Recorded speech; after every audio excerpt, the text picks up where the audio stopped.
I earned more than everyone else. And that's how I ended up alone. This is not a story about success. And it's not really a story about loneliness either. It's a story about me. I live in Dublin, and if you've ever been here, you know this city doesn't rush you. It gives you time. Time to walk, time to think, time to notice things you were too busy to feel before. That evening, I was standing by the kitchen window, waiting for the kettle to boil. Outside, rain. Not dramatic, not cinematic, just that quiet Irish rain that feels like it's always been there and always will be. I checked my phone. Nothing. No messages, no missed calls. Which is funny, because during the day, my phone never stops. Emails, Slack, calls, people waiting for answers. At work, I'm the calm one. The one who doesn't panic. The one who fixes things. The one everyone leans on when something goes wrong. I earn good money. More than most people around me. Not because I chased it, but because I'm reliable. And reliable people always end up carrying more. I like my independence. I really do.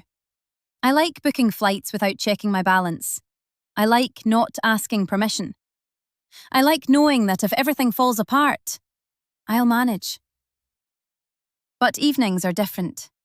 When the noise fades, when the city exhales, there's this pause. And that pause feels louder when you're alone. Men have been part of my life, enough of them to notice patterns. At first, they're impressed. You're so put together. I admire how independent you are. I feel safe with you. Safe. At first, it sounds like a compliment. Later, it starts to sound like a warning. Because something always shifts. They lean. I hold. They hesitate. I decide. They rest. I keep things moving. There was one relationship I remember clearly. He was kind, quiet, emotionally intelligent, at least on paper. He loved how organised I was, joked that I made life easier for him. I laughed. I thought that was closeness. Now I know it was convenience. Another man once told me he admired my strength, said he felt lucky to be with someone so capable. A year later, he told me he felt unnecessary. That word stayed longer than he did. I remember a Sunday afternoon with him. Plans fell through. Nothing dramatic. I suggested a walk, just along the river. He hesitated, asked if I was tired. I said I was fine. I always say I'm fine. We walked. I talked. About work, ideas, plans. He listened, smiled, nodded. And suddenly I realised something uncomfortable. I hadn't asked him a single question. Not because I didn't care, but because I assumed, if something mattered, he'd tell me. That's how I live. If something matters, you handle it. That evening, he said he felt like a passenger in my life. I laughed it off, said he was overthinking. Standing by the window now, I finally understood. I don't invite people into my life. I accommodate them. There's a difference. When I'm stressed, I don't call anyone. I book a massage. I clean the apartment. I order food. When I'm tired, I don't say it. I push through. I don't want to be a burden. That belief sits deep. I learned early that being capable meant being safe, that needing too much made people uncomfortable. So I learned to need less. Even now, when I'm exhausted, I make tea, I wash dishes, I prepare for tomorrow. My life works. It's stable, organized. But sometimes it doesn't hold me. One evening, stuck in traffic, rain blurring the windshield, radio low, I felt something unexpected.